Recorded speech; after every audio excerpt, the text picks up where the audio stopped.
आज के इस वीडियो में हम बताने वाले हैं कक्षा 8 के विषय हिंदी और यहाँ पे अर्धवार्षिक मूल्यांकन 2024 का ये ओरिजिनल प्रश्न पत्र है और ये सभी जिला में यही प्रश्न पत्र आएंगे। तो आप लोग वीडियो को शुरू से लेके अंत तक देखिए और चैनल पर नहीं तो चैनल को सब्सक्राइब कर दीजिए।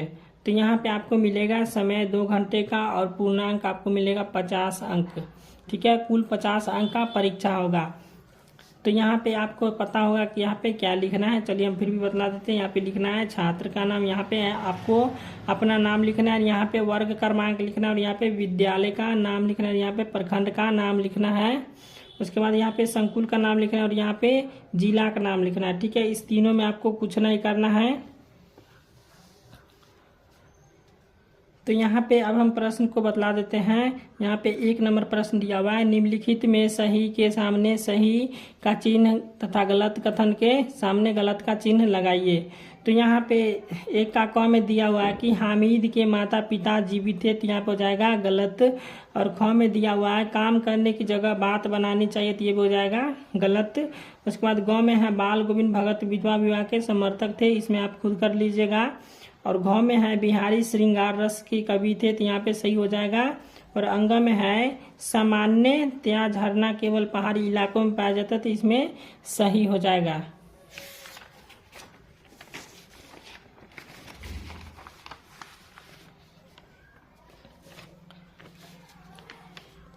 अब दूसरा प्रश्न है, निम्नलिखित रिक्त स्थानों को पूर्ति कीजिए। ठीक है, यहाँ पे 2 का क में दिया हुआ है अशोक खाली जगह का सम्राट था, तो यहाँ पे आ जाएगा मगध, इसमें हम लिख देंगे मगध। उसके बाद ख में है सिरचन को लोग यहाँ पे हो जाएगा बेगार समझते हैं, यहाँ पे हो जाएगा बेगार। उसके बाद ग में है कि हुंडरू है, तो हुंडरू हो जाएगा जल प्रपात, यहाँ पे लिख देंगे जल प्रपात। उसके बाद घ में है करमवीर चिलचिलाती धूप को यहाँ पे हो जाएगा चांदनी बना देते हैं, यहाँ पे हो जाएगा चांदनी। उसके बाद अंग में है बाल गोविंद भगत थे, तो बाल गोविंद भगत जो है सुगृहस्थ थे, तो यहाँ पे हो जाएगा गृहस्थ। ठीक है, अब यहाँ पे तीसरा प्रश्न है मिलान कीजिए। तो तीसरा के क में दिया हुआ है अमीना, तो अमीना को हो जाएगा हमीदा की बूढ़ी दादी। उसके बाद ख में है ठेस, तो ठेस का हो जाएगा फणीश्वर नाथ रेणु। ग में हो जाएगा पुत्रवधु, तो पुत्रवधु का हो जाएगा पुत्र की पत्नी को पुत्रवधु कहते हैं। और घ में है उदाहरण चिन्ह हो जाएगा ये वाला। और अंग का हो जाएगा उद्गम स्थल जहाँ से कोई नदी निकलती है। ठीक है,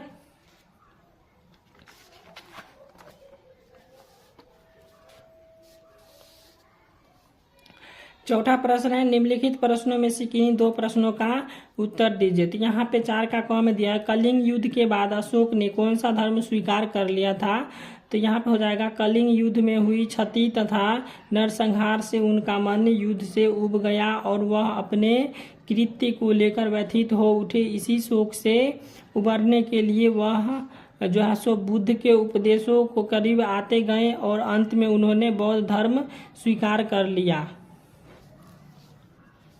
तो यहाँ पे जो है सो देख लीजिए, यहाँ पे 4 में दिया हुआ है कि निम्नलिखित प्रश्नों में से किन्हीं 2 प्रश्नों का उत्तर देना है।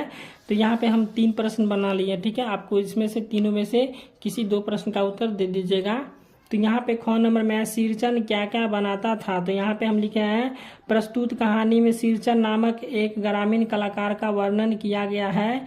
वह मोथी घास और पटेर की रंगीन शीतल पट्टी चटाई कोमा हो जाएगा, यहाँ पर हो जाएगा बांस की तीलियों की झिलमिलाती चीख। उसके बाद हो जाएगा सतरंगे डोर के मोढे। उसके बाद भूसी चुन्नी रखने के लिए मूंज की रस्सी के बड़े बड़े जाले बनाते हैं। ठीक है, उसके बाद ग नंबर प्रश्न है जरूरतमंदों की मदद किस प्रकार की जा सकती है। तो यहाँ पे हम लिखे जरूरतमंदों की मदद करने के कई तरीके हैं, जैसे कि पैसा देना, भोजन देना, कपड़ा देना, शिक्षा देना, पुराने सामान दान करना, सलाह देना और सामान उठाना, तारीफ करना, नौकरी दिलाना। तो ये हो गया जरूरतमंदों का मदद करने वाला प्रश्न।